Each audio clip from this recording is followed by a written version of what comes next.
Good afternoon. This is Camille Chisholm, and this is Lecture 3, the re-record. Thank you for your patience, and I think we've got everything worked out with Zoom and the microphone. So from there, I'm going to go ahead and re-record Lecture 3, which would have been from last Thursday. Again, the homework that was due on Monday, I pushed it back to Tuesday, the 12th of July, just so that you have an extra day. I know some people have turned in the homework without the lecture, reading through the chapter and watching the videos. So we're going to review that. So you can still do it without listening to all this, but just as an added enhancement, I wanted to make sure that everyone had this. Okay, we'll get started where we left off on Wednesday. I'm going to share my screen. We're going back into chapter 1, and we ended with material handling equipment, carts and dollies and top hats and so forth. And what we had left in chapter 1 were the portion of the trailers and rail cars. So we talked about different modes of transport, truck, boat, and those sorts of things. We're going to talk a little bit more about the trailers and the difference between trailers and rail cars, which are used most commonly within automotive. So again, the equipment that you see, these are fairly large. They're generally the 53-foot trailer for the 18-wheeler truck that you traditionally see on the road is the most common. So you'll see other sizes, but remember that the 53-foot trailer is the most common. Many of the standards revolve around that size of trailer, and the packaging, the standard packs are designed to maximize the number of parts and number of containers per trailer based on that 53-foot size. You'll hear terms like straight trailers or straight van trailers, tractor trailers, 18-wheelers, and that sort of thing. This is a table that shows what the dimensions are. You have the interior, like the ID, and the exterior, the OD dimensions. So you can see how big the trailers are, but you can also, with the interior, it helps you to know how much can fit. You can see what the cubic volume is on the inside of a trailer, and that will tell you how many containers you can fit in there. So for example, here, like I said, here are some standard size trailers. You got a 40-foot trailer, 42, 43, 45, 48, and then the 53, which I mentioned before, is one of the most commonly used trailers, not just in automotive, but in other modes, in other industries as well. So again, here's the interior. You've got the length, the width, and the height. And for the 53-footer, you've got 52.5 feet for the length, and the width is 98.5 inches. So remember, 52.5 feet versus 98.5 inches. It shows you from the height at the front of the trailer is 108, which interior, and so from the inside, it lets you know how much clearance you have. But from the outside, the rear of the trailer, where the trailers are loaded into, note that that's 110 inches. One thing that you also see here, the table shows you what the height is for doors that are swinging open at the back. Few trailers will have a roll-up door that will take away some of that height, but most companies prefer the doors that open, swing open, because you get more clearance. So you can see here, you get the height is 110 inches, and then there's a cubic foot calculation there. So a drop frame trailer, excuse me, it can hold more. You will see this sometimes in automotive, but where I've seen these most commonly is with like UPS trucks. So UPS, the trucks that go over the highway, they have a little bit more room in the bottom. And you can see that when you see the trailers there, instead of just being straight across here, they will actually dip down, and inside, like UPS trailers, they have a false bottom. And if you lift up that floor, they actually will put smaller packages in the base of that trailer. And what that does, it allows them to ship more packages, but it also allows those smaller packs to not have to carry the load of, stacking 100 inches high, basically, in a trailer like this. When we talk about sea containers, sometimes you'll hear it referred to as a C letter, the letter C container. Many times you're going to hear it referred to as a sea container, SEA, because many of these will be shipped. Some of these will also be shipped overseas on a ship, but these are referring to ones that are used for truck and train. So if you see these, sometimes you'll see them attached to the tractor trailer for an 18-wheeler instead of the more common standard box that you're used to seeing. But when these are used, they can be put on a rail car or they can be put on a truck. So they could be transported, say by, train from Mexico, ends up in its destination or near its destination, and then it can be taken off, lifted off of the rail car, and then attached to a tractor trailer and then driven by truck to the final destination. You can see here are the dimensions. Here is that 53-footer again. Basically the same dimensions for the inside, very, very close. The door opening may be slightly different, but it's pretty close. And you can see you've got a 48, a 45, a 40, which is fairly common too. But like I said, the 53-footer is generally the go-to. And then sometimes you'll see one that is called this 19.5, but it's called a 20-foot container.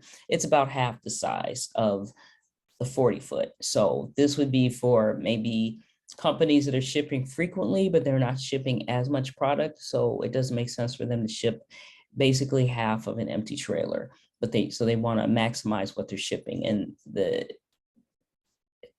if they're going by train, they can put this on a train and get it to where they need to go.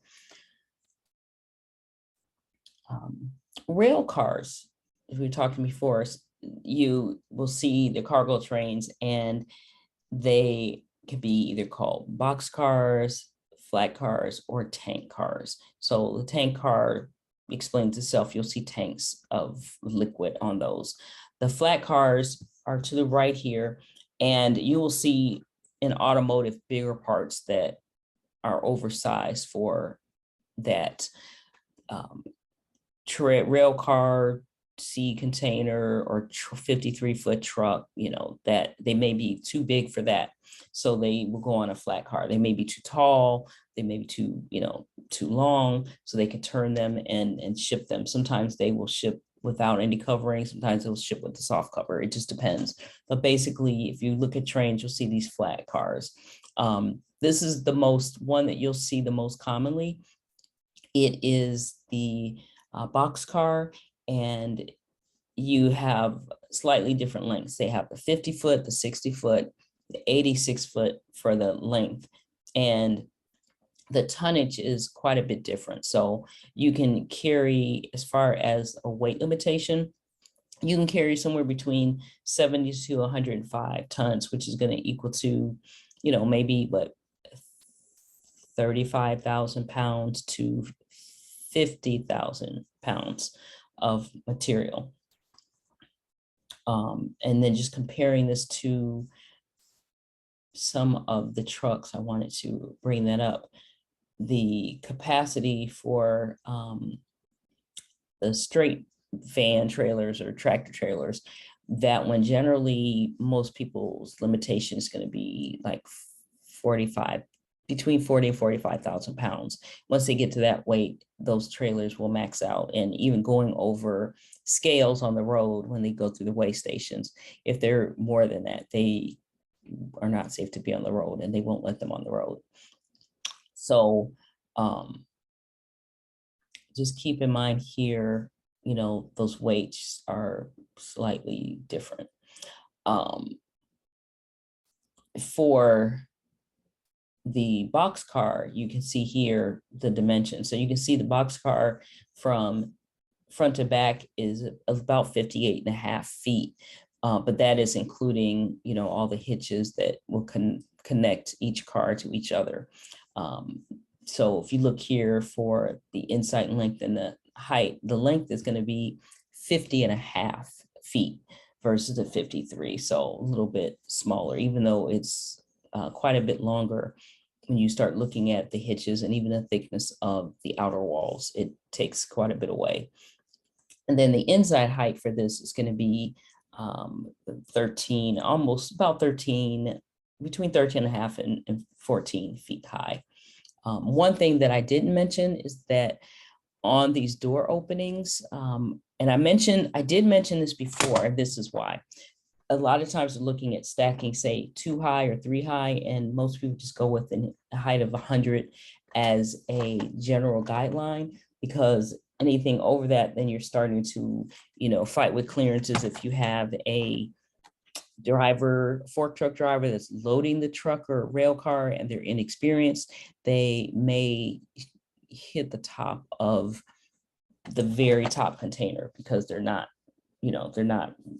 really experienced. Another thing that may happen is that if there's any sort of warpage or deformation in the top of the trailer or rail car, it could cause the top of the load to scrape the top of the rail car or the trailer, and then that could damage the top parts too. So most people go with a clearance of about 100 inches to say that's what they want to stack to. It's 100 inches to get that safe stack height for loading in and out of the trailers. Okay, so you all have probably already watched the video, but what I wanted to do was go through this video, most of it, and give a little commentary. So I've got it here, and I'll just make commentary on some things that stand out to me, some things just to keep in mind. And here we go. We're going to go off into the plant floor here. Holy moly. So this is an actual working assembly line. Absolutely. This is where the F-150 comes in, the body parts come in, the doors come off, and they go on a separate route. The body and box assembly go on a separate route, and then they all come back together after it's fully assembled. In a minute, we're going to meet the plant manager, yes? Absolutely. He's going to be here. He's actually going to take us down on the floor so we can walk among the workers here and check out what they're doing. That's something you don't normally get to do. That's really, really cool. Roger, if I worked here, I'd come here once in a while just to look and watch, because this is really what it's all about ultimately. So this is it. Yep. Getting the product out the door. Quality's great. Workers do a terrific job. Well, it's surprisingly calm. This is something you don't really expect. You think it's going to be kind of frenetic and fast paced. That line's moving fairly quickly, but they're very calm, aren't they? Yeah, they are, Leo. I mean, they know their jobs. I mean, the groups know what parts to put on, and they do a fantastic job. Yeah, no kidding. This is kind of amazing. I didn't realize the trucks go through backwards. There's very little cardboard. Everything's returnable. So from a sustainability standpoint, get it back to the suppliers, have them fill up the totes and bring them back. I noticed it. He just described the returnable packaging process. You can see at the line side, they have containers. One thing I will note is that the containers are near the operator, so the operator has reduced steps. As you go down either in tiers or the size of the product, the operators may have the product right at the line where they can pull it from right in front of them versus turning around, because every time they turn their body is considered a non-value added activity. And it can slow down the number of vehicles that they can work on per shift. Train tracks are all around here. Is that mostly how you move equipment and gear in and out? No, it used to be everything was brought in by rail, but now with the just-in-time manufacturing thought process, things are brought in by truck from our suppliers, come to the line side and basically be brought right to the location and put them on the vehicles. I noticed they're on these kind of pallets, so they can just roll those in as needed. Yep, you'll see tugs and dollies that go up and down the rows that bring the material in. Also, from an ergonomic standpoint, if you're talking about sustainability, you look at the vehicles that are on the skillet conveyors, they automatically come up to the right level for the person who's doing the work on the vehicle. Oh, that's exactly right. I see down here they're lower, and then they're going to move up as it moves down on hydraulics. So they don't have to bend over. They don't have to reach in. In the video that we saw, which was really fun to see of the original plant, they were doing a lot of crawling around and moving around. This is much easier for them, it looks like. Absolutely. Yep. Yep. Wow, this is kind of amazing. One of the reasons we developed this as a tour event is that the Henry Ford, which is a great facility here, their number one request was, how do we get to see Yeah, I want to see it. plant? And so it does a couple things for us. It gives the public the chance to see the complexities involved in building modern day vehicles. And it gives our workers a chance to look up and see who their customers are. I like that. You know what? I like that idea. That's right. If you ever get the chance to go on this tour, it's actually a very interesting tour. They have made it really easy to view what's going on, get a really great vantage point from walking along upstairs, and then you also get to see some things downstairs. So it is one of I'd say it's the best tour that I've had, that if you're not working in the plant, where you can really get a good view. You know I perform better if somebody's watching me. It's a performance. You can see they're looking up at us right now. It's a performance for them. They know this is their building it for us. That's really awesome. Absolutely. Yep. That was the first thing that struck me, even in the very earliest stages. This is a very complex piece of machinery, and the logistics, the brain power, and just in a way, the nerve that it took for Henry Ford and his team to build this, to say, we're going to build this massive plant. It's unparalleled. It really is an example of I think the power of the human mind.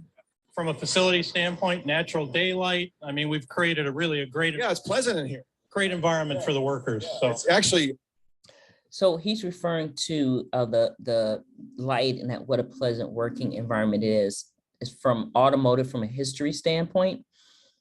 The unions were formed because of some of the conditions in particularly this location, where Henry Ford, even though he revolutionized manufacturing, he also was very hard on the people. So there were a lot of abusive managers. They would assault people if they didn't work fast enough.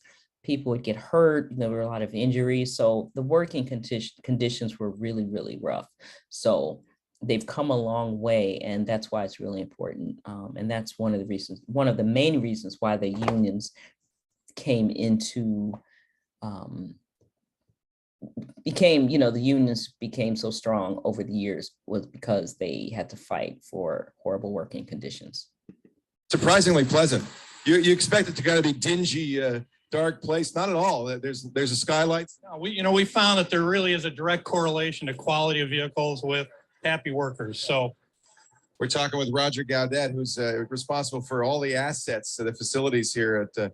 Are you just here in Dearborn, or for nationwide? no, we're global. So I mean, I get involved in a number of projects globally. So I think, Leo, we're going to hand you back over to the plant now and have them take you on the actual manufacturing tour. Roger, it was a great pleasure to meet you. Thank you so much, and I really appreciate the work you're doing to improve sustainability here. Thanks, Leo. It's been a pleasure. Thank you, Roger Gaudet. All right, now we get to meet the plant manager. Oh, do I have to wear one of these? All right, safety vest time. This is Spot the Dork. This is Jeff Carrier, the assistant plant manager here. He's responsible for lean manufacturing. He just introduced the assistant plant manager that's in charge of lean manufacturing. So keep track of that. He makes sure that things are implemented from a continuous improvement, process improvements, things like what's something called 5S, where it's how you clean and organize the area. So as they walk around, look on the floor, you will see yellow squares taped off in different areas. And that shows there should be something there. Usually an example would be, maybe there should be cleaning equipment, or maybe a container should be there. If that container is not there, that means a couple of things. Either someone has picked it up and they're getting ready to replenish it, or maybe that's a sign that, they're gonna run short of something. So it's just a visual cue, visual management, whether you have something like color coding or marking off that, yellow taped square on the floor. If it's empty, it tells you that something should be there, and that would alert the people in the area to do something. And take us down on the floor of the Dearborn truck plant to actually see how the F-150 gets built. That's exciting. Jeff Leo Laporte, so nice to meet you. Good to meet you. How long have you worked here? I've been with Ford for 18 years. I've been in this plant I was here for about 13 years. Now I'm back for a year now. Did you work on the line? No, I've never worked on the line. So you don't have no sympathy for these poor fellows down there? Absolutely have sympathy. They are the people that make our bread and butter here. Actually, I have to say, already I'm impressed by how light and airy it is here. This is actually a fairly pleasant place. It's not what you'd expect. No, it's it's the nicest plant from a air tempered standpoint. Certainly the nicest. So we're going to get to go down here. How often do people?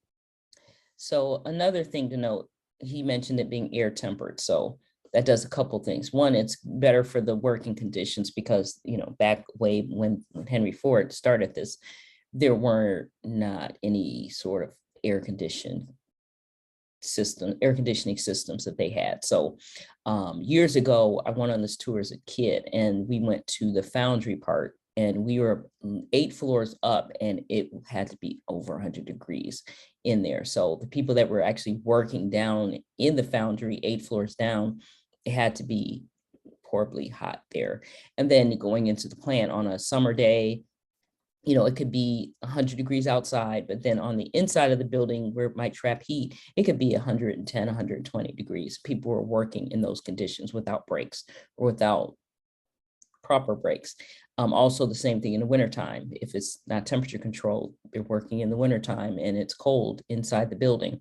The other thing that this does, though, is it keeps the parts in better condition because you have more controlled conditions. You have things like, dunnage is made out of paper or corrugated or, something that's more sensitive to humidity and heat. And it will maintain the integrity of that packaging and of some of the parts. To do this? Quite often in this plant. Oh, that's nice. Yeah, this is a show place. Well, take us down. I'd love to see it. All right, lead away, Jeff. Overhead, the vehicles are coming from our paint department, and we get cabs and boxes separately into the system. There's a separate box line and then a cab system, and we'll go down. All right, come on down. We're going down to the trim shop. Keep your hands and feet inside the vehicle at all times. Notice the vehicles, the tuggers. You'll see here it has a number on it. And it even, it'll say what it is. Some of them will say route or something like that, but they're marked.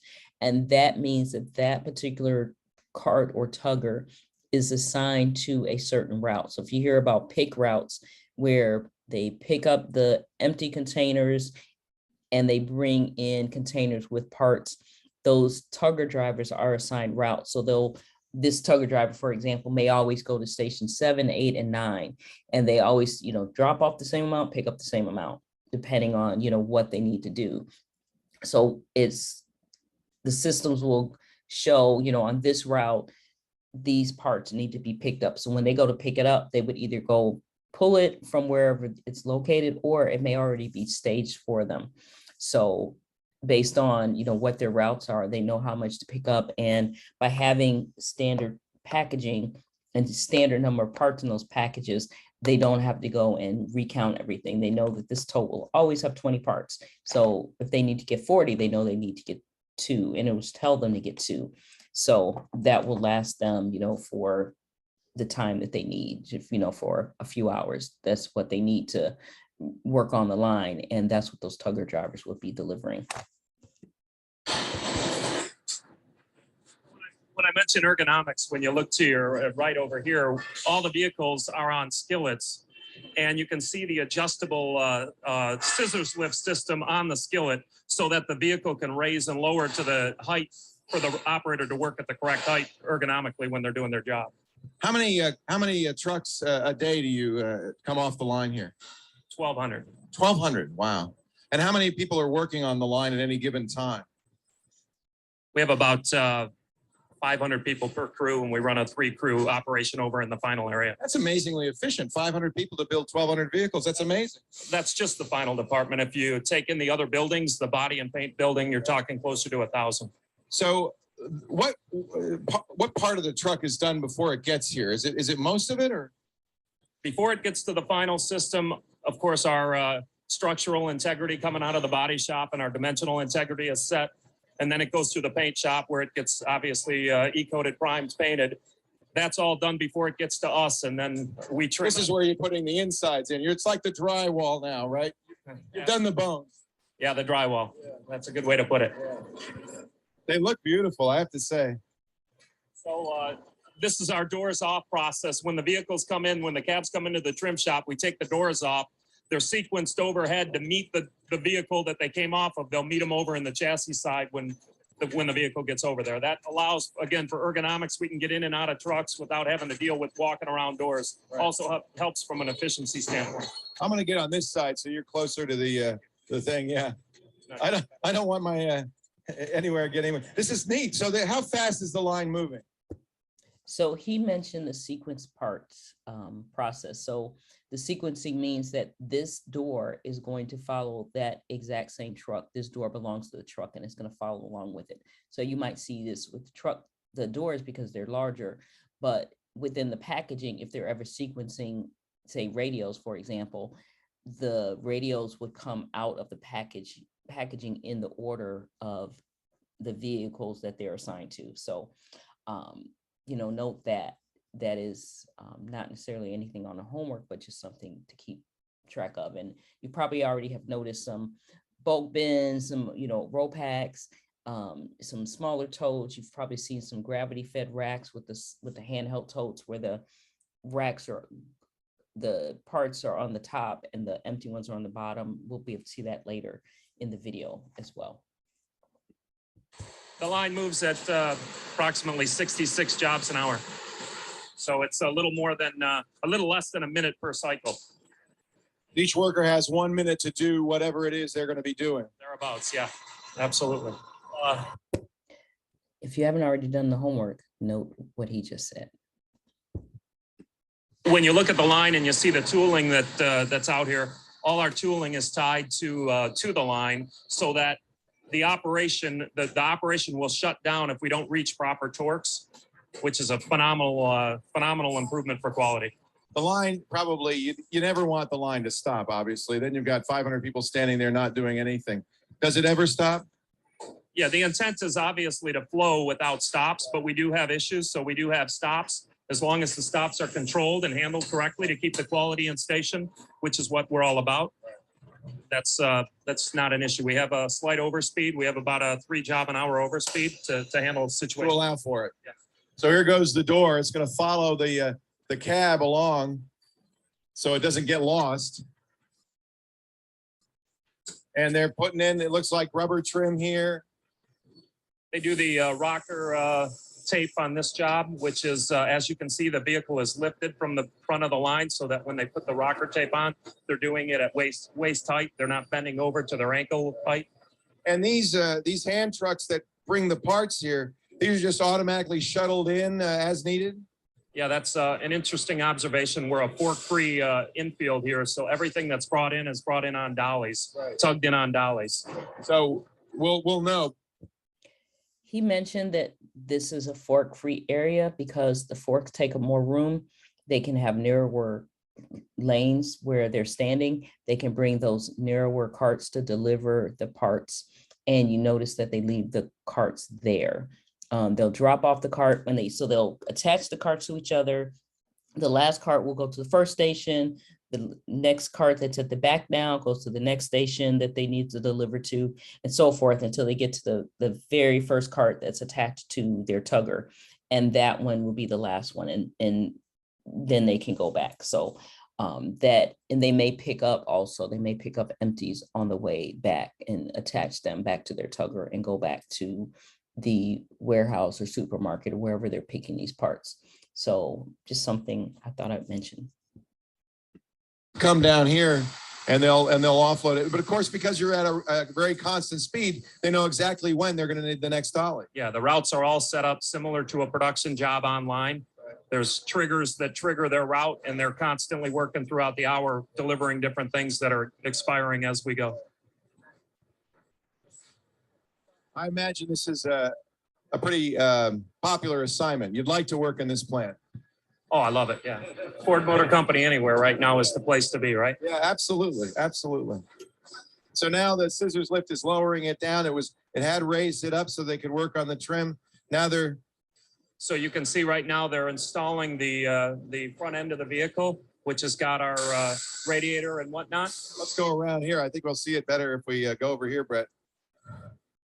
So they're putting in the front end. Does that come down from above? Where does the front end? Oh, it's on the bin over here. That's a full assembly in from a supplier, gets loaded online, comes over to us. We put it into the vehicle there. Let's just watch him put one in, because I just think it's. He just talked about this assembly we're about to watch. It's a full assembly that came in from a supplier. So that would be a tier 1 supplier who assembled multiple parts together to ship this assembly to them. So they received multiple parts from their tier 2 supplier, and they assemble it together, and then they send it to the OEM or the automotive plant. You'll see they're also using assisted lifts. So they're usually right above their station, and it helps them lift these things, the different materials and products that are heavy, too heavy for one person. So it allows them something that might be a 2 or more person lift to become a 1 person lift, and less strain, fewer injuries, faster, and also more accurate, because you'll see how accurate it is when they are able to put this on the vehicle with the assist. Amazing what this guy's doing here. So they're on these little crane lift assemblies. They've come in. He's raising it up. So one guy can do this whole bit. He raises it up, he puts it in place. He can make a couple secures to where then it'll go down the system and get final secure. So yeah, he just kind of tacks it in, and then others are going to tighten down the bolt. He's got nut runners in the fixture itself, as well as the handheld one that he has here. So just that lift assist allows them to do that all in one time. Otherwise, this would be multiple people or multiple parts, and then they'd have to put it together, and it would be take much longer for them to put this together online. Reiterate what you said, the amount of torque that he's applying there is monitored automatically. And if it's not appropriate, the line will stop and they'll fix whatever's wrong. Absolutely. So he doesn't have to notice it. He doesn't have to pay attention to it. He just puts it on and it'll do it automatically. It's all torque controlled. It's all fed back through a box that's tied into our PLC with the line. And if we do not reach torque, the line goes down. But I bet you reach torque 99.9% of the time. Absolutely. Yeah. Okay, so now that front end assembly's in there. He's taking some of the hoses out. This is really amazing. The calm efficiency with which they're working. There's no sense of rushing. It's just very straightforward. Chat room wants to see more of this. They want to see the articulated arm that actually helps the workers pull some of the stuff. Brent, they want to see the articulated arm, Brent. So you go in there and you get that shot, baby. It's pretty neat. So we have a live chat room. Just so you know, Jeff, we have a live chat room going on. This is, of course, a live stream, and they're talking back to us. They said, we want to see how that articulated arm is working that he's using. Standing. That's excellent. They're very interested. And you really couldn't do this without this kind of efficiency. It's amazing that all of this is just in time. So that assembly arrives, within a day of when it's needed, right? Yes, absolutely. And the sequencing to get all the parts for the right vehicle, because there is complexity. I mean, not every part is, interchangeable on every vehicle. So the way the doors sequence in with the vehicles over in chassis, with the way the CMAs come in sequenced into the vehicle that they go on. So Brett, we're going to look over this. The thing and we're going to see later on in our tour later in the day, we're going to see the design process as well a little bit. And of course, all of this has to be taken into account in the design process. You can't just design a truck. You have to think, how's it going to get made? Who's going to make it? can it be made? Can it be made in our existing facilities? So it's really remarkable. So what are they doing here? Again, this is where the box for the F-150 and the cab meet up as one pair. They get put in a carrier, of course, not on the frame yet. They put in an overhead carrier. They'll go overhead to the other side of the shop where they actually go into our body decking system where they get decked to the frame. Where's the box been? Is it in another part of the plant? So if you can recall, as when we were coming down into the trim shop, there were two lines coming from paint. There was a box system coming down to trim, where the box line is on the other side of the marriage cell here, where the box will go down one line, get totally trimmed out. Of course, a box trim out is a lot less than a cab. So then we've got to tie it in speed-wise to when our cab gets to this station, our box gets to this. It has to be the same box because it has to be the same color. So here's the box. It's being raised. The cab is being lowered, and they're going to be married together right here. So we build 5.5 foot and 6.5 foot boxes, and we build a super and a crew cab. So you're right, the complexity, it's got to be the right part cab to box marriage. It's not just any one. Obviously, the paint color is an obvious one, but it's more than just paint. There's FXs, there's 4x4s, there's Raptors, there's Lincolns, there's Platinums. They all have to marry up to be the exact vehicle. Is there much robotic? Okay, I'm going to digress a little bit because from a packaging perspective and being in the plant, I see things that they're focusing on the build of the vehicle, but you'll see in the background some of the booklets and it looks like manuals. And then there's also a picture of people. That is the team. So later he's going to refer to some teams. If you haven't already seen this, he's referring to team areas. They allow their teams to work together. So they will have a station for them at the line to work and reference materials, but they also have a space to do work as well. I just thought I would point that out just to note that's another lean manufacturing concept of teams. Used in this at all? I imagine the paint uses some robotics. Yeah, there's more robotics in paint and body than in the final system. We do have our windshield robot over here. Obviously, we've got a ton of equipment in the final area, but robots specific are more in paint and body. So you need humans to do this, the final touches to the trim. Isn't that amazing? I just love this shot of the box moving up, getting married to exactly the right cab. Now I noticed that we've got a big readout board down here. What is that telling us about? That's a production count board for every part of our system. It tells us where we're at coming out of paint. It gives us our tunnel into trim, so we understand what our lead time is coming into trim. It also tells us how many vehicles we've got between trim and chassis, and then it gives us a trim on, trim off, chassis on, chassis off. Cal down at the bottom, that's our customer acceptance line, so it shows us how many vehicles have actually rolled off the customer acceptance line that's going to the customer. And so, is there somebody monitoring that? What is that? What is that annunciator for? Who is that for? That's for everyone in the shop, whether you're a production operator on the line or whether you're a salaried supervisor, tied to a paging system as well, to where even to my level, we're all getting pages hourly so that we know where we stand on our production counts. It's pretty amazing. That board that he's talking about isn't called an andon board. So you hear a lean term andon. So he's going to say andon at least one other time in the video, but that is called an andon board. So if you're out in the manufacturing plant in automotive and they refer, or any lean manufacturing facility, and they refer to an andon board, they're talking about the display that's giving stats throughout the day to operators and management. So they know if they're on track. And many times they're color coded with red, green, or yellow, depending on if there's an issue. It might flash or to be red. So people will see this and immediately know what's going on. They don't have to leave their station. They should be able to see that from their station. So you'll notice, how clear that aisle is. All of the packaging is off the aisle and on those either racks or dollies right at the line. So it's very easy for people to see what's going on and reference it. If anything is out of place, it stands out and it's an exception and it draws people's attention that something may need to be fixed.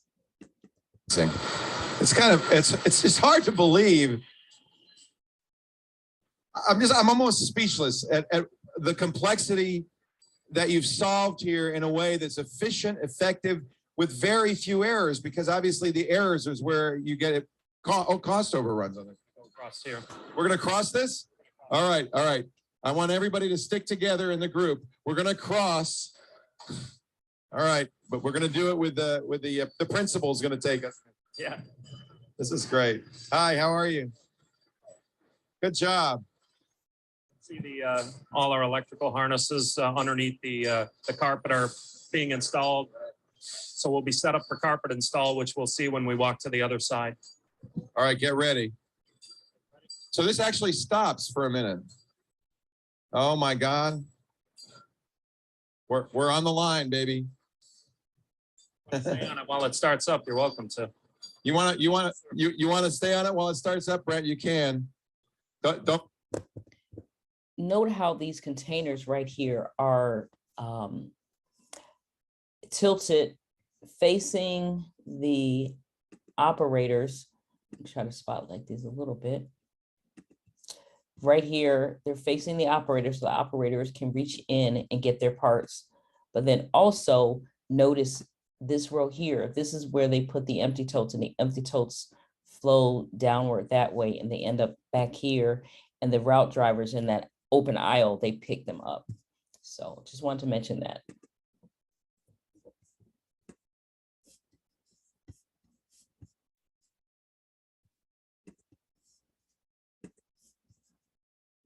Too far. All right. Okay, we're gonna wave goodbye as Brent goes down the line. Try it if you can improve his chassis at all. Maybe a paint job. I don't know, rewiring. There he goes. Bye-bye, Brent. Bye-bye. Okay, get off the line. Get off the line. There's people working here.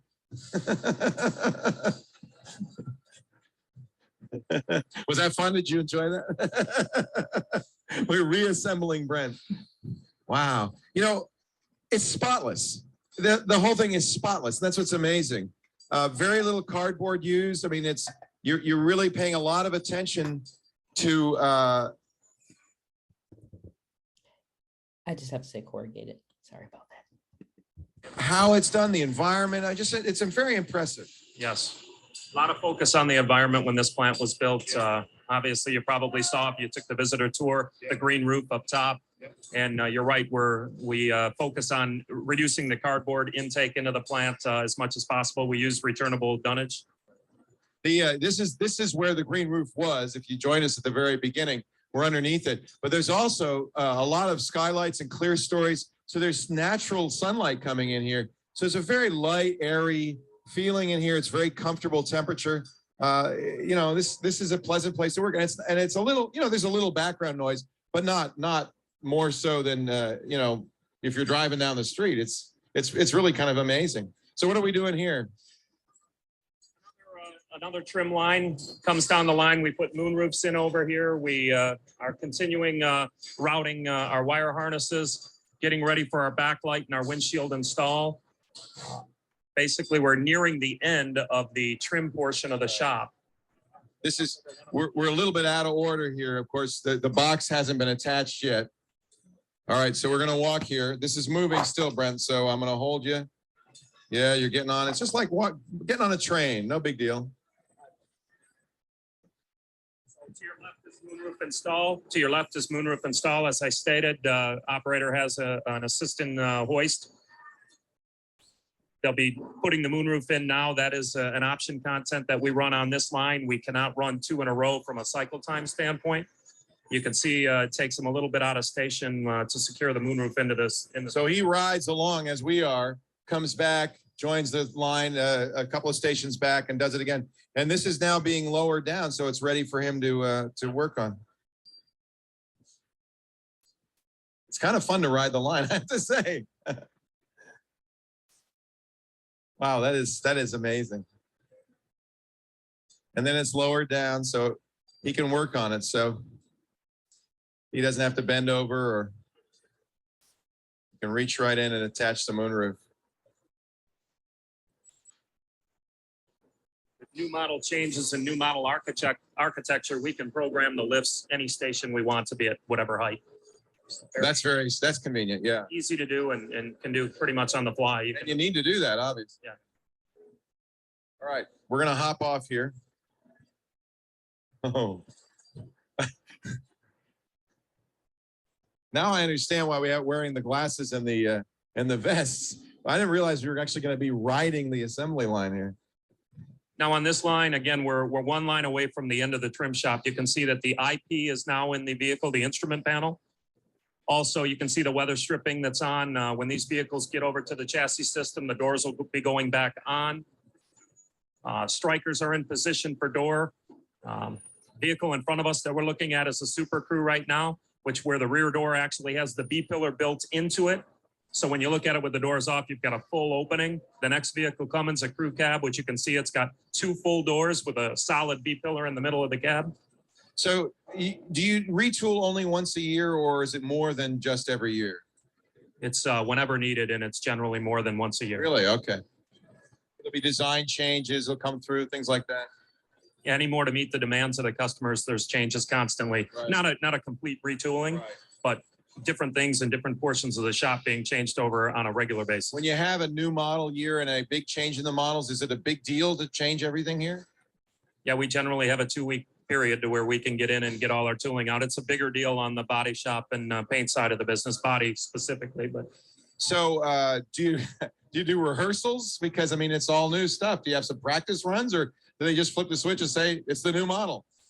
we flip the switch. But no, we do build in some time. We'll build in a little curve on our production line. So we'll definitely do a lot of training. We try to do as much offline training as possible. We built a little launch center that we can do offline training on many of our modules. It's not quite the same as building while you're moving, but at least you get a feel for what you have to do in your new elements on your job. Now, these guys rotate, or do they pretty much do the same thing always? How does that work? Certain jobs rotate and certain don't. Basically, that's predicated on ergonomics and trying to help people with different parts of their body. I'm always moving the same way all the time. And yet, when somebody becomes proficient at a particular piece, that's a big deal. They're effective, they're efficient, they do it right every time. You don't want to move them arbitrarily. Absolutely. At the same time, I'm sure it's, a little, maybe it's boring after a while. You want to give them a chance to do something different. What's the average length of time somebody will spend, say, doing the same thing?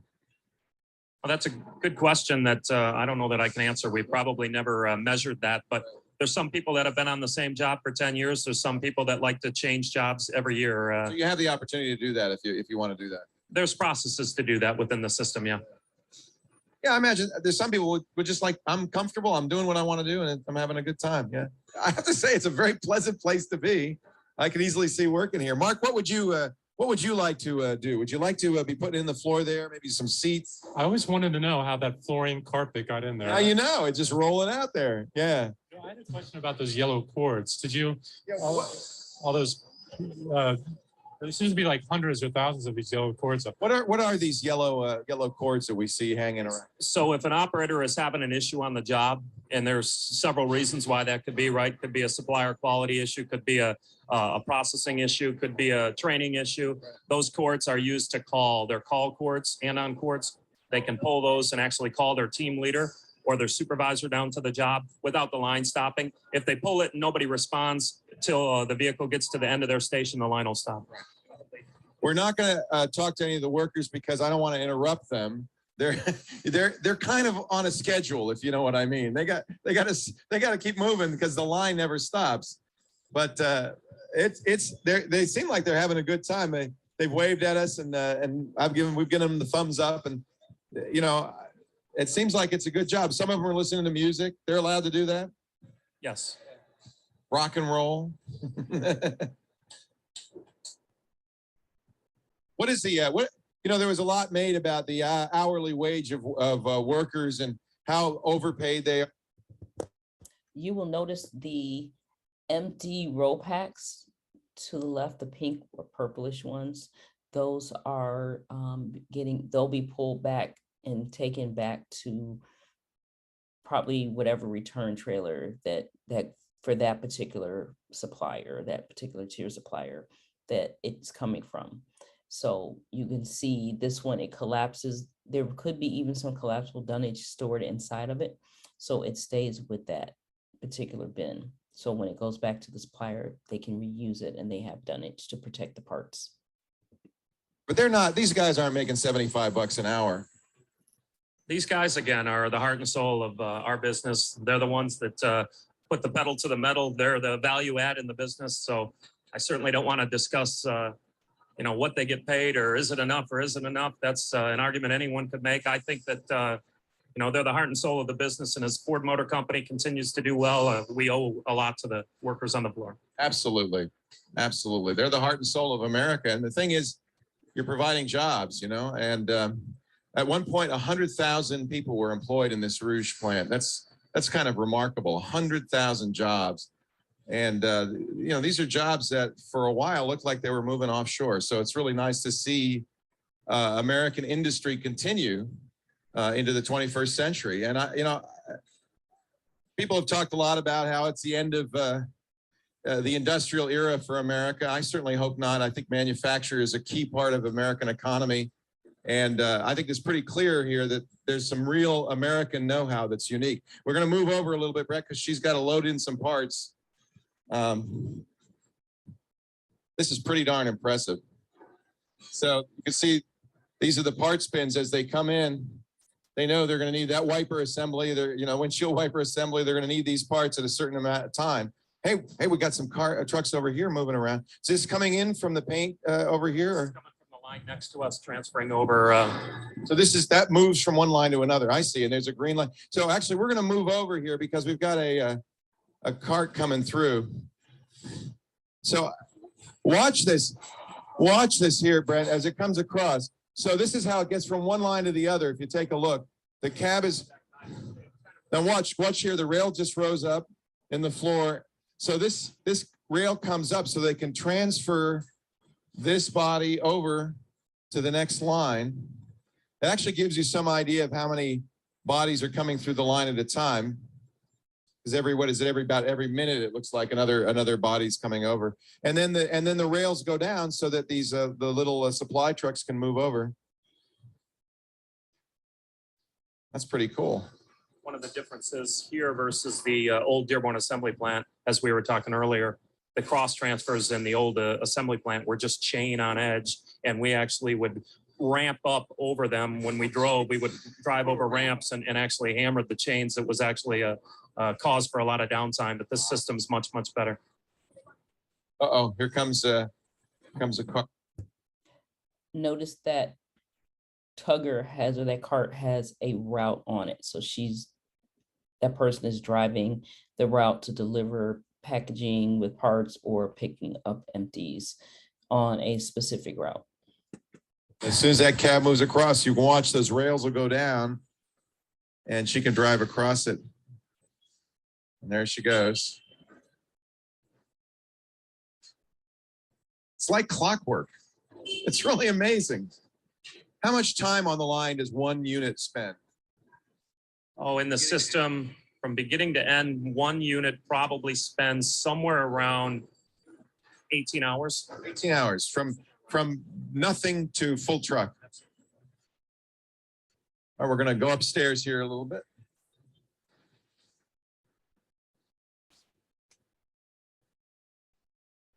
So on the mezzanine here, you'll see a bunch of rooms. These rooms are team rooms for the employees that we just saw on the line.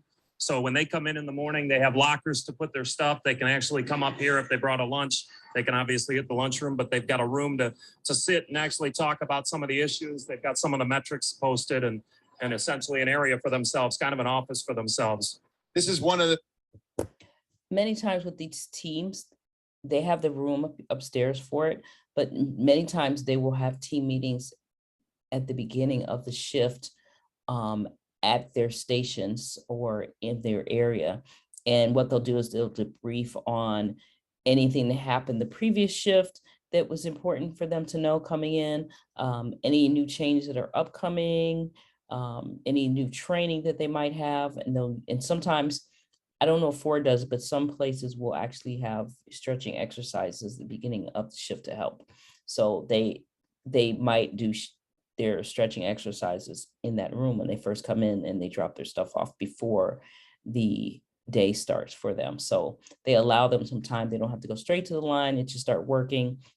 They might have 10 or 15 minutes allotted to come in, stretch, debrief on what's going on for the day, and then they go out to get their day started. So they found that by spending this extra time up front, that it actually saves them time and energy and training and problems, in the long run for the rest of the shift, because people are up to speed when they walk out on the floor. Things I know there's a lot of research and thinking about is how do you make people work in a team together? How do you improve quality control? For quality circles, things like that. And so teams seem to work well to keep people, kind of give them some responsibility and feeling responsible for that particular part of the truck. It's really important to give people a sense of responsibility for what they do and ownership for what they do. And I think that's a great way to solve that. Team gets too big, you can only 10-person team. It's easy. Everybody who's on your team.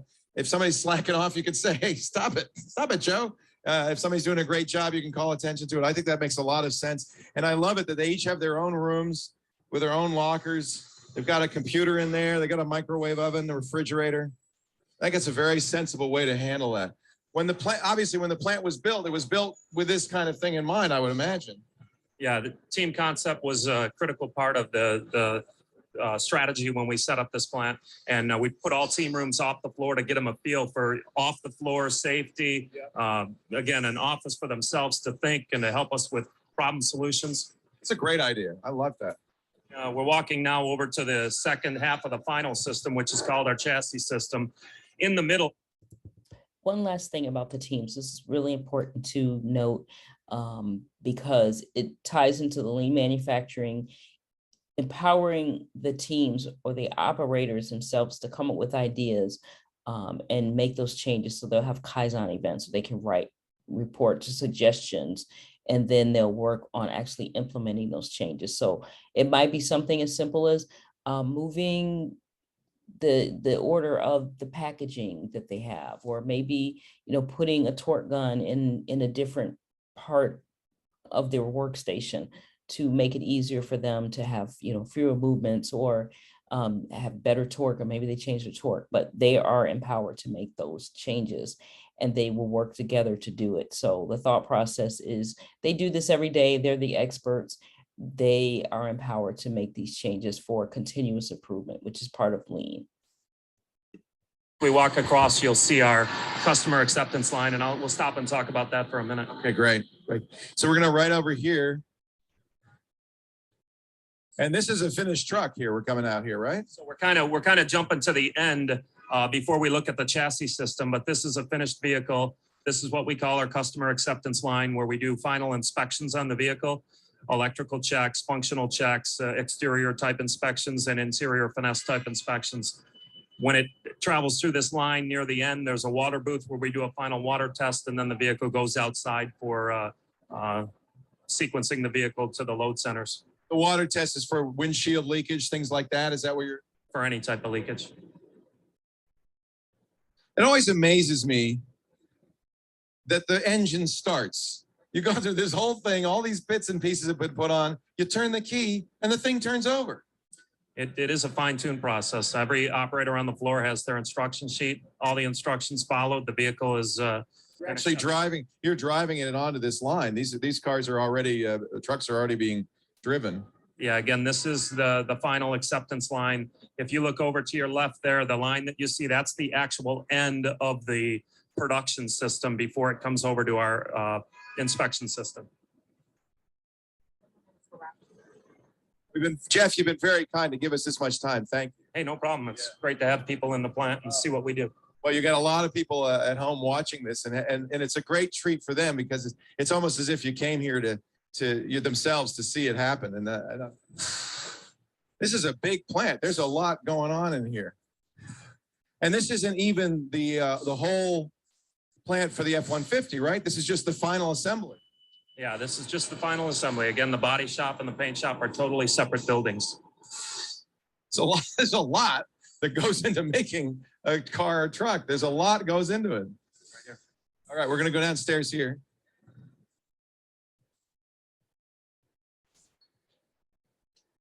You're all good? All right, follow along. Oh, yeah, this is a little earlier in the life of the truck. That's just a chassis with an engine.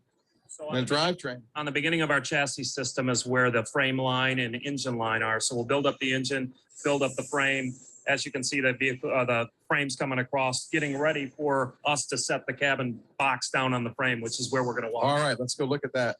Wow. We're doing a little bit out of order. These don't even have wheels on them yet. And yet there they are, almost done.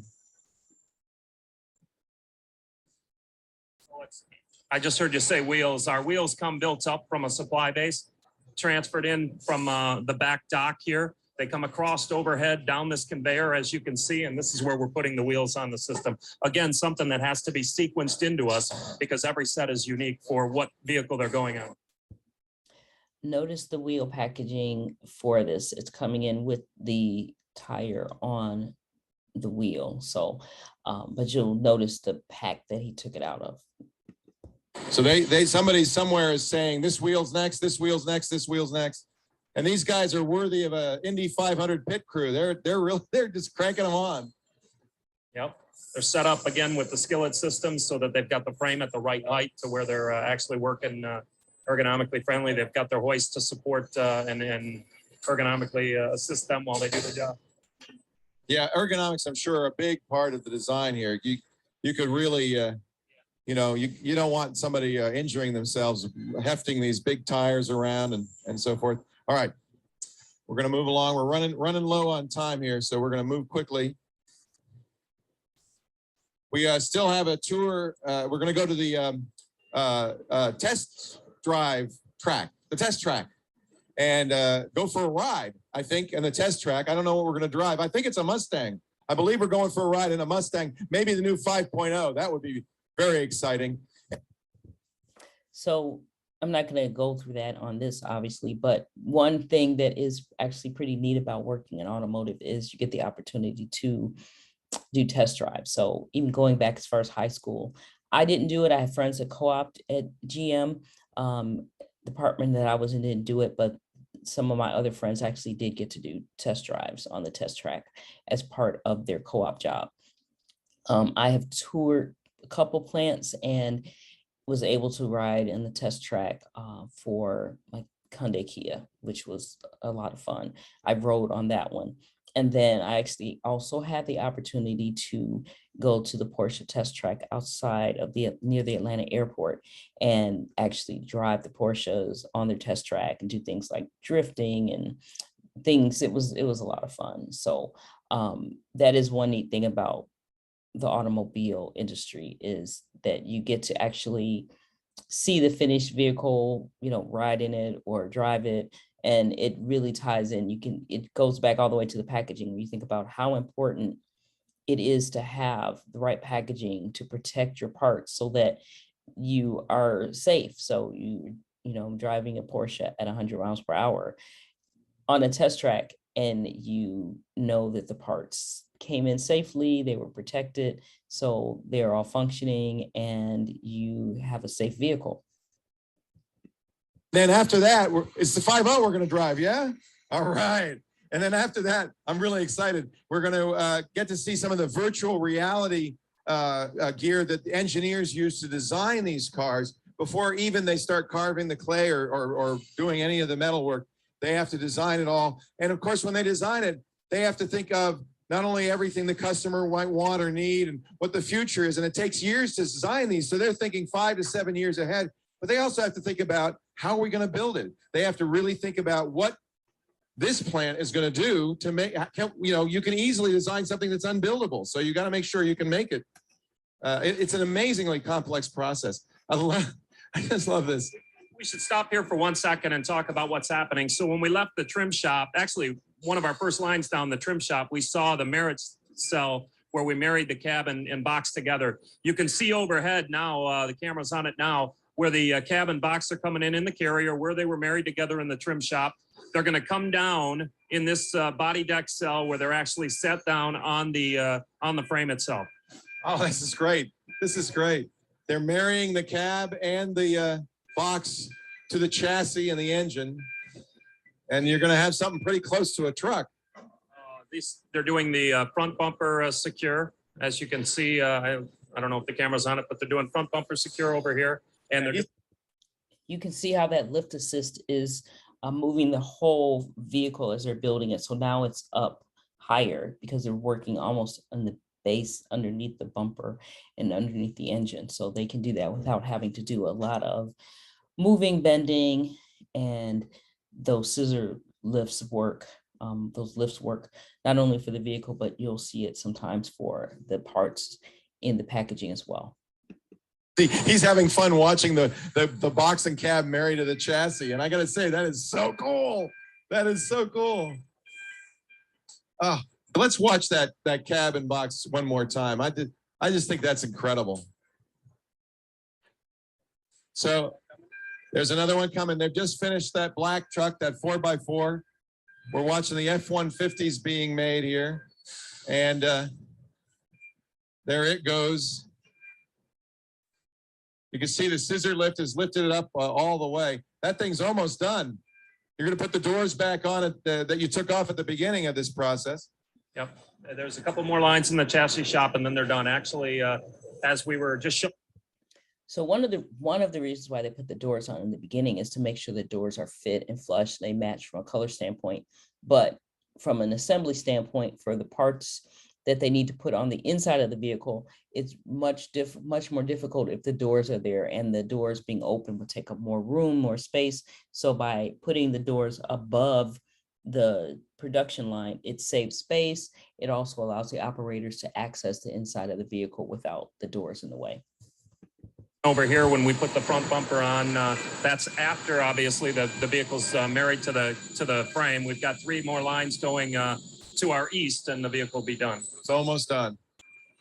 It would be so much fun if you knew you had an F-150 being made, to kind of watch it be made through this process. It's so cool. They almost come to life. They almost start to assume a personality. Beginning of line 4 here, we're doing a lot of hookups in our engine compartment. That's what this team is doing over here. Hey, how are you? If you catch this team over here, they're hooking up all the stuff. Good looking guys. This team over here is what we call our basketball team. This is actually an area in the shop where you really have to have some height to do the job. Oh, these are the tall guys. And he's wearing that classic statement. Who was it? Arthur C. Clarke, who said the best way to predict the future is to create it. And that's what he says on his t-shirt there. I love it. Yeah, they are. They're tall. They look like a basketball team. That's great.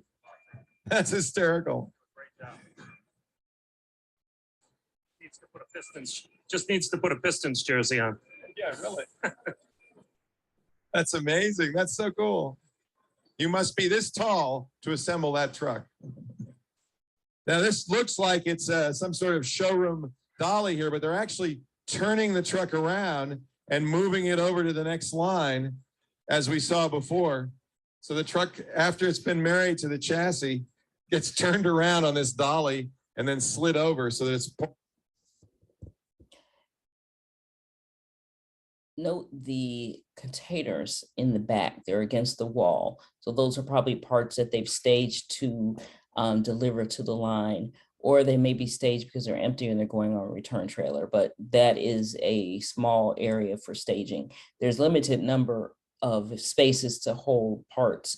And you'll see, I think there's discussion through here about, how many truckloads are coming in. I think it's like 400 or something on a daily basis. So, and I think it's also in your chapter, but, just so you know, just kind of keeping track of how much space is needed, where they store stuff. It's not junky, but they're utilizing every piece, every area, every square inch of space that they can for production or things that help with production. So there is something called non-value added activities. Then the value added activities are the ones where the operator is actually installing the part to the vehicle at that moment, or assembling the part that's going to go on that vehicle. When it's done, it gets shipped out if it's a tier. But by having parts close by, picking the parts for the operator to walk to go get a bag or box or tote or whatever of parts, or even like a bag for trash, that's considered non-value add. Even though it helps them build the vehicle, they're not actually putting the part on the vehicle. So just I want to mention that. I'm trying to throw in some lean manufacturing nuggets as we go through here. Not on the homework about lean manufacturing, but it is important when you talk about automotive packaging. The right way as it comes off the line. When we looked at the very beginning, they were coming off backwards. So it's on a big lazy Susan. It's been pointing one way for the assembly. Now they have to turn it around so they can point the other way.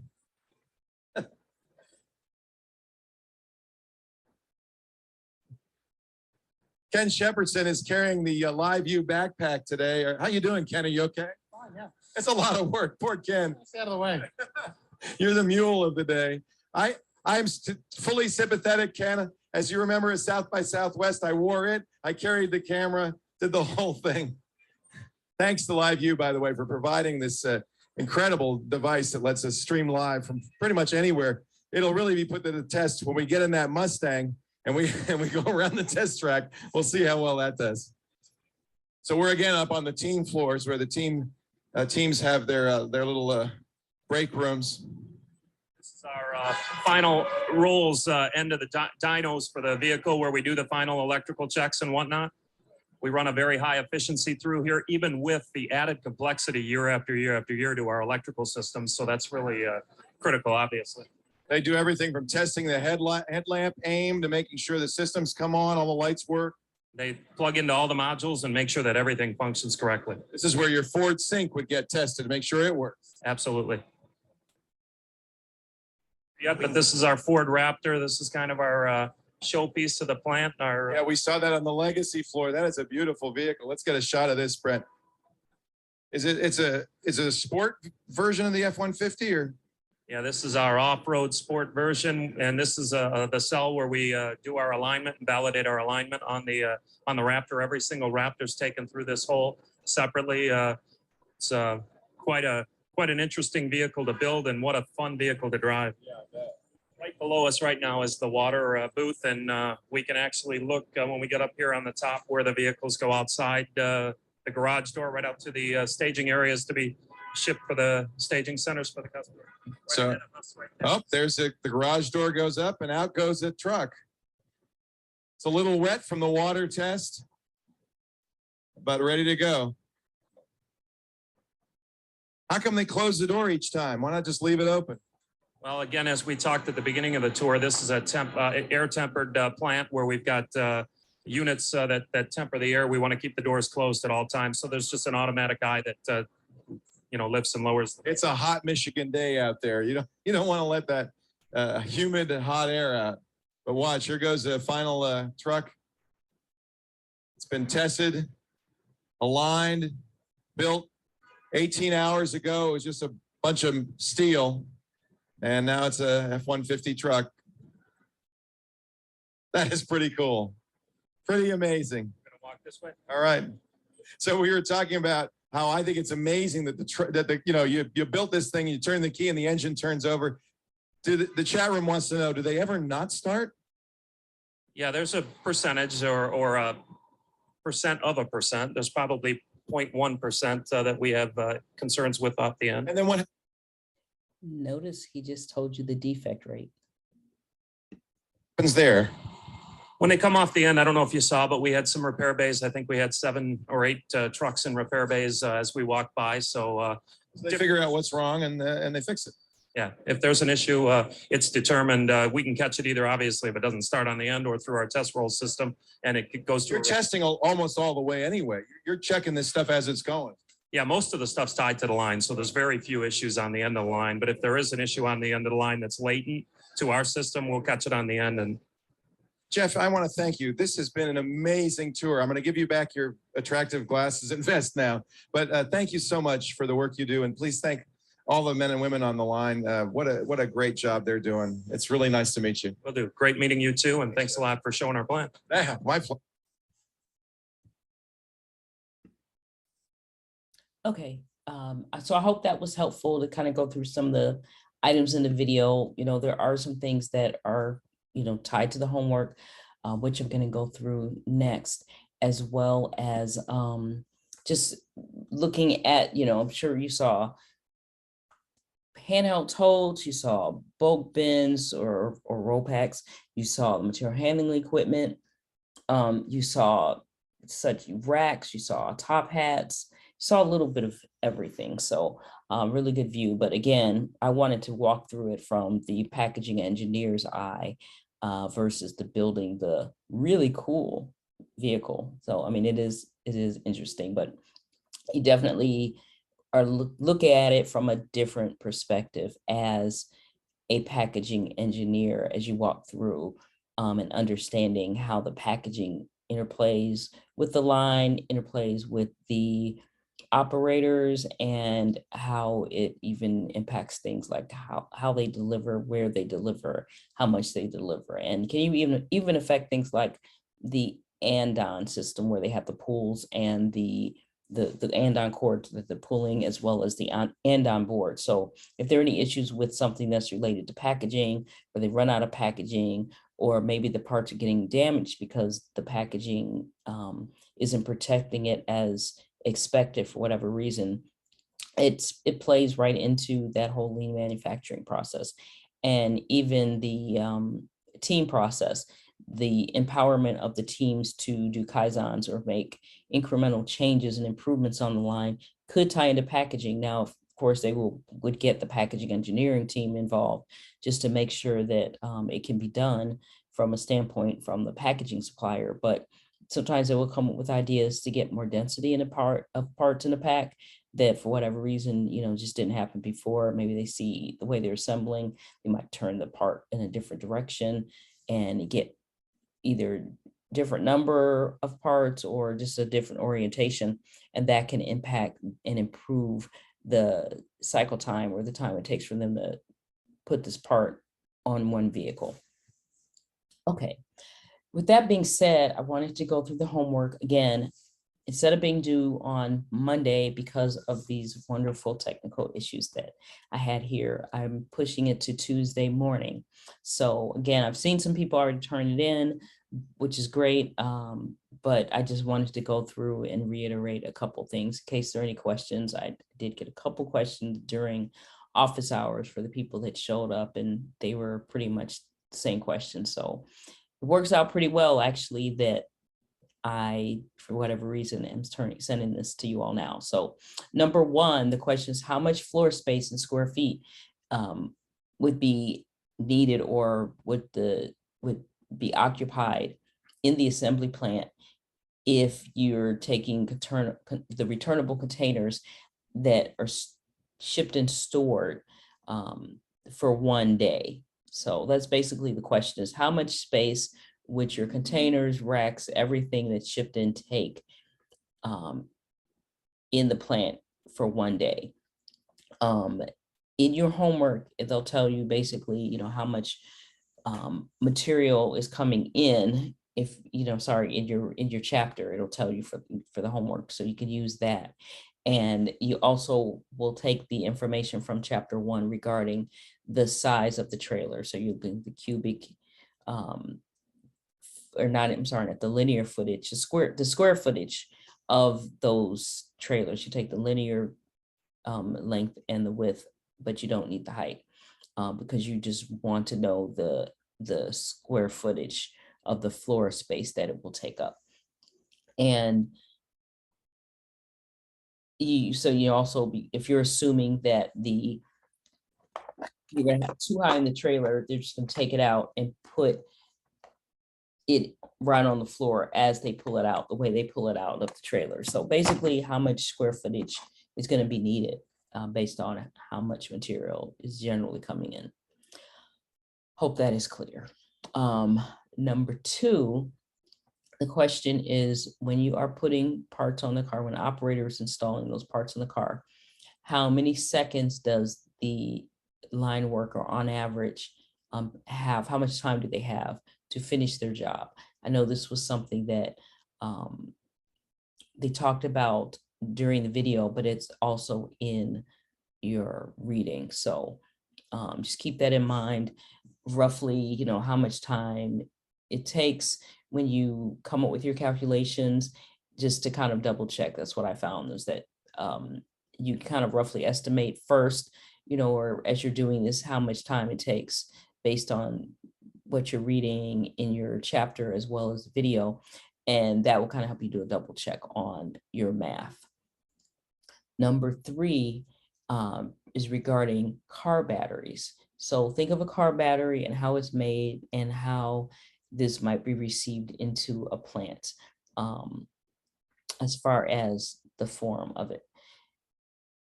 Would this be considered a tier 1, a tier 2, or tier 3 supplier? So think about car batteries. How are they coming into the plant? Number 4 is approximately how much time will it take for an assembly line worker to empty a container? So line side, when they have their container of parts, no matter how many parts are in there, generally have a guideline for how much material is going to be in there. So that's what would be line side. So that helps them with their routes I mentioned before, how many times they plan to deliver, how often they plan to deliver is tied directly into how much is in that pack. And you can find this in your chapter as well, in your chapter, in chapter 1 as well. Number 5 is, this was something that you read about, and it talked about the different types of packaging, and you want to know, the question is, the majority of the trucks that are delivering parts to the assembly plants carry this type of pack. What type of pack is it? And think about not necessarily the volume, because you might have a tote like this and put 20 parts in it versus 1,000 parts. They're not asking how many, the majority of parts are coming, what type of pack.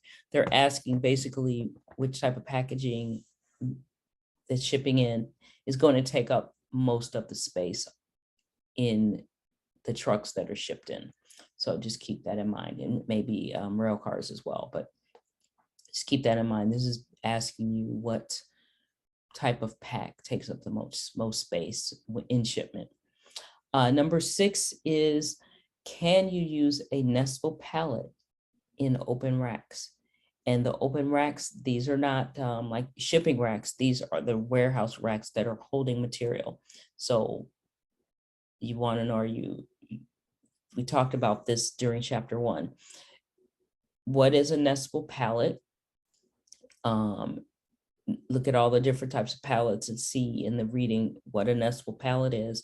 And then look at the rack systems that we talked about. I talked about this also during the lecture earlier.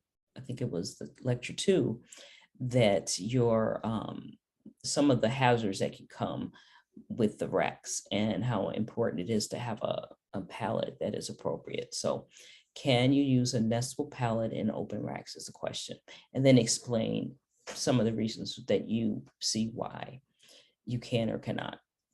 Number 7, in the context of automotive packaging, what is a monument? So when you hear about a monument, what does that mean? You can find that in your reading as well. Number 8, in the context of automotive packaging, what is bulk storage? So again, reading, during your reading, you can see, what is bulk storage. So please, explain, describe what would be some examples of bulk storage. Number 9, true or false? OEMs allow parts, the suppliers of those parts, to ship only 1 part number per tote. So the question is, can a supplier ship multiple parts? So you can see here, these are multiple parts in a tote. Is that something that is, can it be done? And please, you can talk about why that is. That was discussed, and talk about, If it's false, why? That part numbers do, when you have multiple part numbers, it can happen. Or if it's true, explain why you see that. Again, this is looking at, do you ever see suppliers shipping multiple part numbers in a tote? And if that happens, what are the circumstances? Number 10, this is about the video that we talked about, that we just watched. I kind of went through with you. I know you probably watched it separately, but I did want to make commentary. They commented in the video, for every 1,000 trucks that are completed and go out of the building, how many of them have defects? So you're looking at the rate, but you also want to try to say how many vehicles for every 1,000 trucks that come off the line, how many of those will they find that actually have a defect? Okay. If you have any more questions, send me an email, reach out to me. Again, this is due Tuesday morning, so if you have any questions, send me an email sometime Monday. I would say if you could do it before noon, that would be perfect.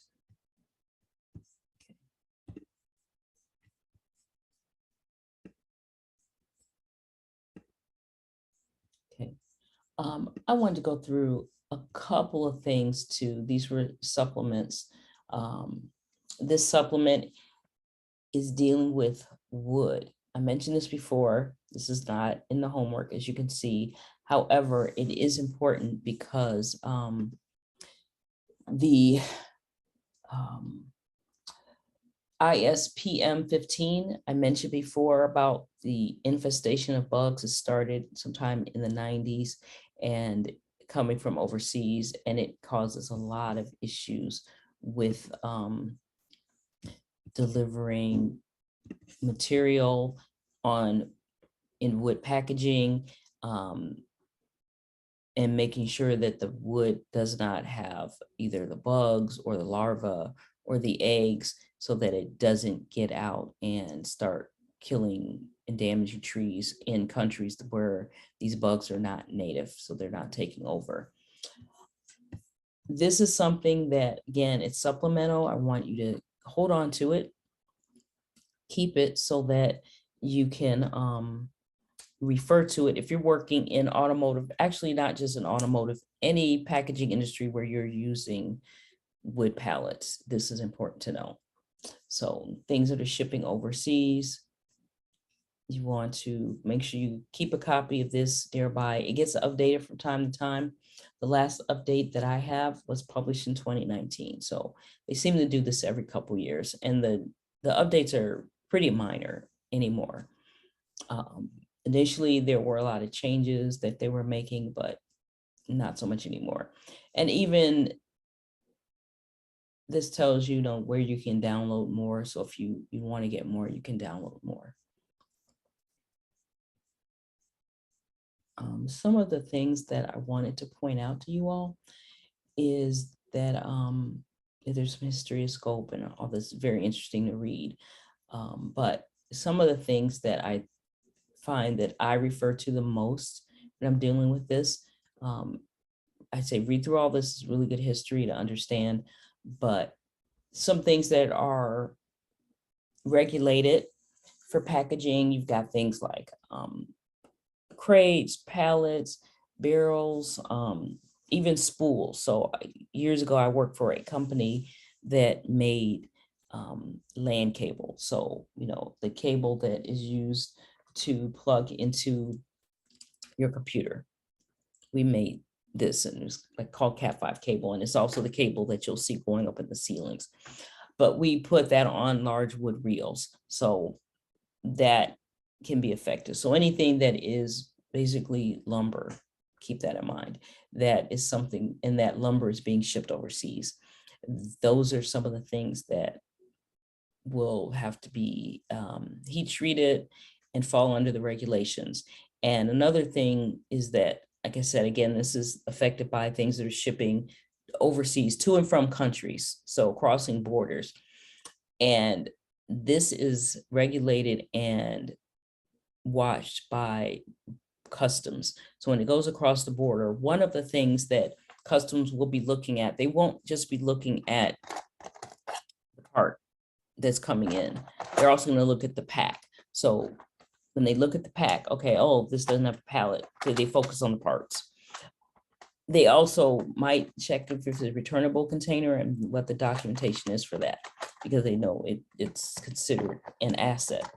But another thing is they'll look at wood pallets. So if they see a wood pallet or a crate or barrel, anything that has wood and it's raw lumber, they're going to inspect those pallets to make sure that they have stamps. And we'll talk about that in a little bit. So something like this plastic pallet wouldn't get flagged by customs for this ISPM 15, but something like a wood pallet, they would first check it for stamps. And if they see a trailer full and from the door, if they open the door and they see one of these pallets doesn't have a stamp, they will take that whole trailer, open up the trailer, pull every pallet out, and they will, I've actually seen this happen where they missed a stamp on one of the, it wasn't visible. They pulled everything out, called the company, sent a director out, and the director had to go through every single pack and make sure there were no bugs, no larvae, make sure everything was clear. And then they had to get different pallets and everything they needed to do to meet that ISPM requirement before that product could ship. So not only did the product get delayed, but they had to have a highly paid director come out and go through all that and the travel costs. So it can be very costly. So most people try to avoid it. So just keep that in mind. There are a few exemptions for this for wood materials that wouldn't get flagged. The general, the thing that's the similarity between these is that it's either it's processed somehow, mostly with heat.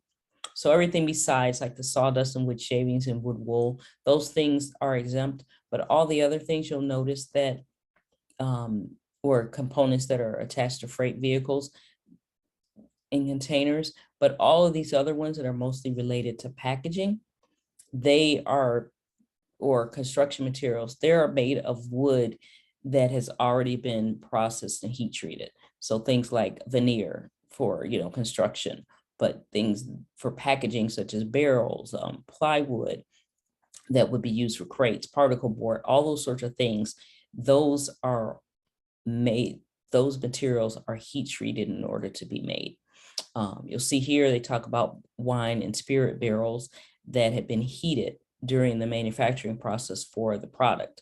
So when they make wine and they heat it up in the barrel, if there's any infestation or any danger of that, it's gone away. It doesn't exist once that's been heated. So those are just some things to keep in mind. Processed wood, pre-processed wood is exempt, but anything that's raw lumber, for example, that's going to have to meet these requirements. Some of the standards, as I go through here, that are approved, they're basically two categories. One is a fumigation treatment and one is a heat treatment. So those are the two things. So they talk about that in pretty good detail. So again, they're trying to reduce the likelihood of infestation of these bugs of living trees. So it says reinfestation because that's what started this, the bugs infested trees. So 20 years later, we're still enforcing this because the bugs are still a threat. So here it says there are three things that are required. One is the treatment, the manufacturing process, and marking. So for many of the materials, the treatment, I mentioned there are two different treatments. Manufacturing is to make sure that when they make this wood, that they're making it with all of wood that's been heat treated or fumigated, but has passed that treatment process. Because if you take a pallet like this, and this is coming up because sometimes people will refurbish pallets. And when they refurbish, they'll take 2 or 3 pallets and make 1 pallet out of them, 2 or 3 used pallets and make 1. So let's say that you don't have stringers and the base and everything, but they're using, 2 pallets to make 1, and then they need 1 more stringer. They don't have enough used stringers. So they just go get some raw lumber and put that raw lumber on there. That raw lumber has to be heat treated or fumigated. It has to be treated somehow. So when they talk about the manufacturing, that's what they're referring to. And then the marking to prove it. So you've got the treatment, you got to make sure that what you make with that wood is using the wood that's been treated. And then you have to make sure it's marked. Let's see, what else is in here that I want to. Okay, so I mentioned it's about the repaired material, right? So when you're repairing, you have to use heat treated or fumigated. You've got to use treated wood for all the components. So it's not just enough to have a pallet that's treated and marked and then change out that 1 stringer. And if they figure out that that stringer has not been treated, going through customs, there you go with the whole process of the whole load getting yanked out of the trailer, the sea container, the rail car, whatever it is, going over the border, getting delayed. And I didn't even mention, besides the, you could have lost material, you pay for someone to go out there and sort, you have to buy new pallets, but also that delay. So you might have a delay in shipping parts that you were anticipating.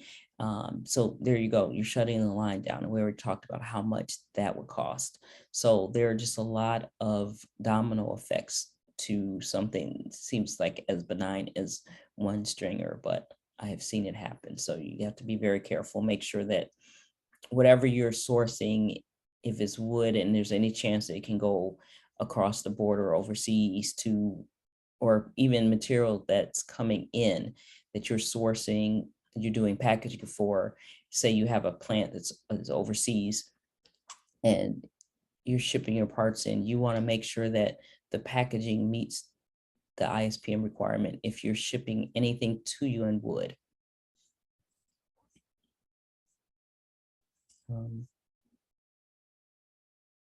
And they talk about the point of entry, which is going to be customs. So you have a couple of processes that you can do. You can, they talk about like the type of wood you can use. So heat treatment is, I would say, the standard for treatment these days. Initially, when this started, people were fumigating with methyl bromide, which you can still do that. But the problem with the challenge with the methyl bromide was that after so much time, that treatment wears off and you have to treat it again with methyl bromide. Whereas once you heat treat the wood, you heat it once, you heat treat it once, and it's, meets the requirements as long as you're using that wood. But there are specific temperatures and time periods that wood needs to be treated. So it's pretty specific. So if you're working with a supplier of lumber for any of your packaging, they should be aware of this and they should be following this, but it's always good just to ask the question and get them a copy of this. And also, we talked about standards before, and I'll refer to standards as we go through this class, but as you build packaging standards or you update whatever packaging standards are at your company, you want to make sure that one of the requirements is that for wood pallets or any wood packaging material that is not already, heat treated, like particle board or something like that, that it meets the requirements of ISPM. If there's any chance that you think that it could be coming from overseas or going overseas. Is another heat treatment. So you'll see this says treatment code for MARC or dielectric heating. DH is that code. versus for this one, heat treatment using like a kiln or steam or something like that. It's HT. So I'll explain that a little bit and I can show you the markings. And then methyl bromide, the mark is going to say MB. So just keep that in mind.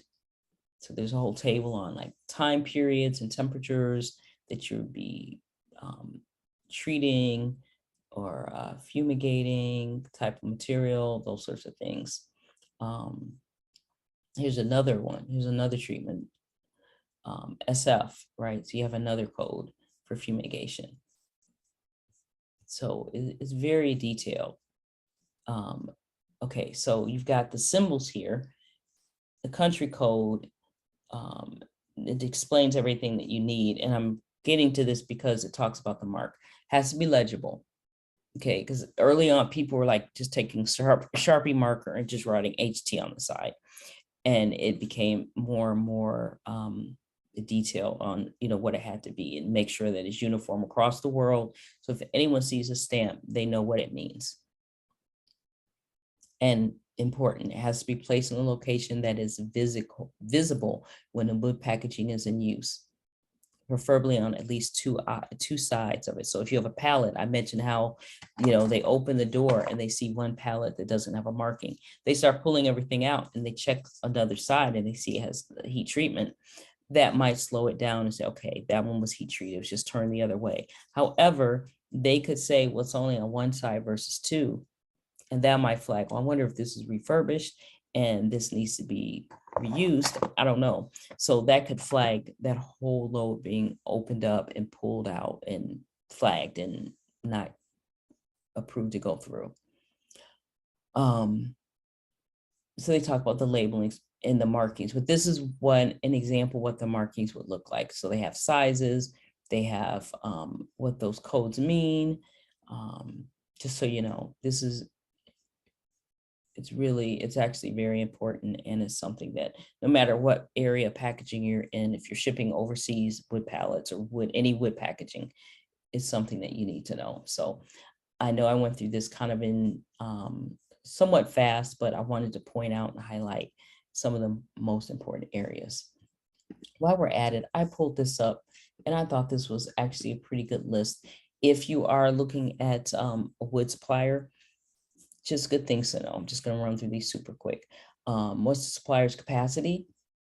Do they have MOQs or minimum order quantities that they require? What type of workforce do they have? This kind of can tell you how accurate and repeatable whatever they're building is going to be. So if there's a lot of variation, it could be because they are bringing in different people and they maybe get trained in different ways or just their skill levels. So that will tell you a lot. You want to make sure they're following storage regulations, like are they storing it inside or outside? What type of wood are they using? Each part of the country has different types of wood, and even different parts of the world have different types of wood. So you want to understand that different types of wood are more appropriate for different types of product that you're shipping. It's always great if your supplier can offer some packaging design help. So even though I found in packaging, as packaging engineers, we do some design. However, and this happens in automotive a lot. People will design packaging and it may protect the product really well, but it's either something that's not standard or it's something that is not manufacturable. So you can develop the best packaging in the world, but if it can't be manufactured by anybody, then it doesn't matter. So that's why it's important that you know whether your suppliers can manufacture it. And many times if they have packaging design staff, you give them your requirements, and even if you give them a sketch or something that you want, you need to make sure they're involved too, because there could be some subtle things that impact the manufacturability of that concept. You know, what does the supplier do? Who do they support? Is it similar to what you're doing, or are you asking for something that they've never made before? and you want a cost breakdown as detailed as possible. Because I found that sometimes the cost can be impacted by another thing, standards, right? So the 48 by 40 pallet, the grocery standard pallet, those are probably the easiest to get because they're used across many industries. The automotive pallet, people that already make and manufacture automotive expendable pallets, they are probably going to be the most efficient and cost efficient at it. For some companies that make grocery pallets, but they don't make automotive pallets, they would consider an automotive pallet size a custom size, and they will charge more for it. And then what does a vendor use as far as shipping? Because that can impact your cost as well. So I wanted to, like I said, bring those things up. One other thing that I wanted to show you was a list of locations of OEMs. So I'm going to pull this up here, still sharing my screen, and you can see, okay, so in chapter 1, what you have is a list of suppliers. So you've got tier 1, tier 2, tier 3 suppliers. You can see there is a big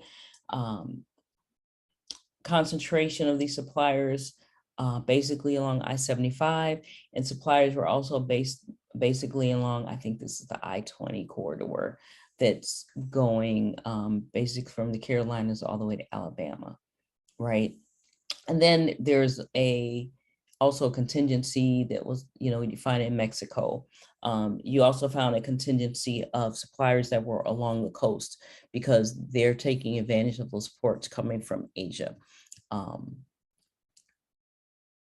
One of the other things you noticed with the suppliers is that you had suppliers in the New York area, on the East Coast like that. They were taking advantage of ports. And for a while, the major concentration, I think 60% of the US population, I don't know if it's still true or not, but 60% of the US population lived probably in this part of the country, right? So you would used to see a concentration of automotive suppliers, right along here. One difference now that you'll see, there are some in Canada, because when some of the automotive companies did a couple things, they moved some of their production to Canada. So this corridor right here goes between Detroit and Toronto. It's about a 4-hour drive, like driving to Chicago from Detroit. When I was young and you would drive to Toronto from Detroit, it was all farmland. Now, when you drive that 4-hour route, it's all pretty much car manufacturers. So, and car manufacturing suppliers. So that's automotive companies as well as the tiers. This graph is a this chart is a map of the actual OEMs. So you can see here, there is your logo, there's a city, you've got a few in Canada and British Columbia, there's one in Oregon, California, you've got Tesla. And then there are quite a few in Mexico. So you've got Honda, you've got Nissan, you've got Toyota, Ford, I know Chrysler or Stellantis, this still says FCA, but Stellantis is in Mexico as well. You can see here. But you can also, the reason why I talked about suppliers first is that if you look at the two maps, they're very similar, because the suppliers in general, when they want to be as close to the manufacturing plants as possible, especially as the plants have moved to JIT or just in time, because they want to be nearby the assembly plant or the OEM so that they can deliver their parts as quickly as possible. So I just thought that was really something interesting to show. But keep that in mind as you start looking at, the packaging for the parts, where it's important to have a supply chain mapped out, where the parts coming from, where the parts going to, are they shipping from overseas? So even though you have say a Tesla here or Stellantis here in these areas, if are the parts coming from overseas? Are they coming by boat? Are they coming by, air? How are they coming?